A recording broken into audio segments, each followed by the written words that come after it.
So in capital cycle investing, sort of connecting to this, so you mentioned that the amount that we're spending is not enough for even the modest increase in demand that we'll see. Uh, but I think one important variable that is there is how fast can supply come on stream. So there is this idea of irreducible minimums of time that I like to use in some investment approaches. And I think Buffett put it best when he said that you can't produce a baby in 1 month by getting 9 women pregnant. So I think that's a very powerful idea. So in the commodities that you look at generally, how do you see the irreducible minimum of time? So I believe something like a copper takes maybe 7 to 10 to 15 years. If it's a big mine, maybe 10 to 15 years to develop. So how does that look across across majority of the common commodities that we see today? Yeah.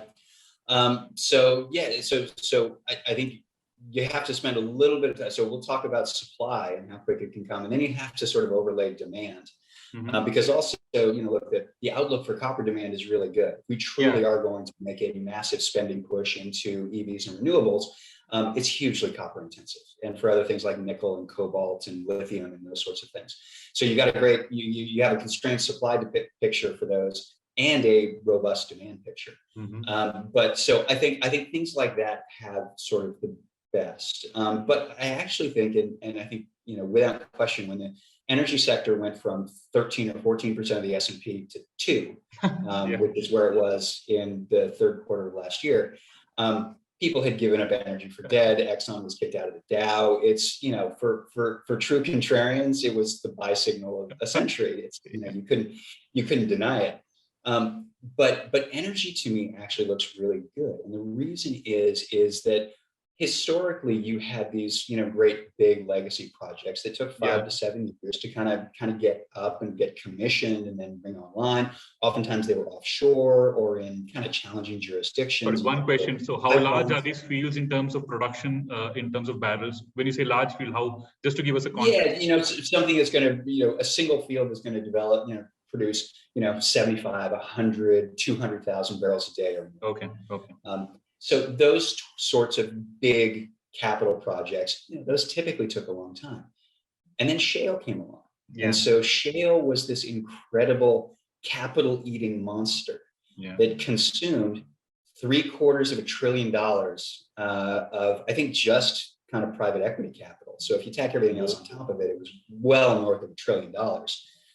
But that was all fast cycle. That was drill it, produce it, massive decline rates in the first year. So we spent 10 years building up this massive productive base. It went from effectively 0 to north of 5 million barrels a day, which was 100% of the global increase in demand over the last decade, was basically met by shale. So the rest of the world kind of basically said, all right. Robert, just sorry, go ahead. I want us to you to repeat that, because you're saying OPEC, non-OPEC, everybody included the entire incremental production over the last 10 years entirely by the shale producers in US. Is that right? Correct. In non-OPEC. So you had a little bit of an increase from OPEC, but non-OPEC effectively said, we're done. We're just going to go to kind of maintenance levels. And so they were not commissioning the big projects. Even the super majors were all spending their money in shale. And what we found is, look, of that $750 billion, the IRR on that, when you count up all the, private equity funds, 0. So effectively no return over one of the periods of the greatest bull markets in history. So, what do you think is going to happen to capital allocation going forward?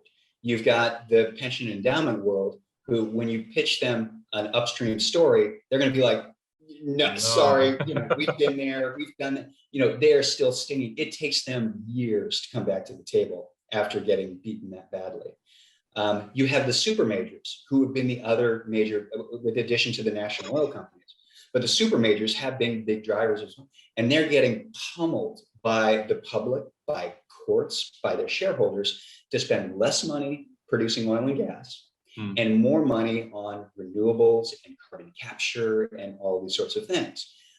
So it's kind of this remarkable pivot to kind of, double-digit returns to single-digit returns. But what it does is that $40 to $45 billion quarterly actually overstates how much is being spent on oil and gas and things like that, because that includes what people are spending on renewables, and that's a bigger and bigger part of carbon capture. So that's not just the traditional commodity of it, that's everything. So you've got this really interesting dynamic where we can see that, non-OPEC having stepped back and everybody else saying, all right, shale's got this. Just stop developing their pipeline. So, that was 3, 4, 5, 6 years ago. So the things that should be coming online right now to offset the production declines in Mexico, in the North Sea, in places like that. So you need to continue to refresh that. So all the things that should be holding that up now, they're not in the pipeline. The number of major field commissions has fallen by 65 or 70%. And even if they had been commissioned, the Exxons and Shells and Royal Dutches and BPs are being told by their investors, that's not where you should spend your money.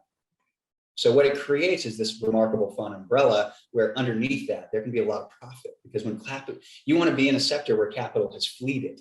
You don't want to be in a sector like renewables where capital is pouring in, driving down the rates of return for everybody. So I think energy is a very interesting play here. I think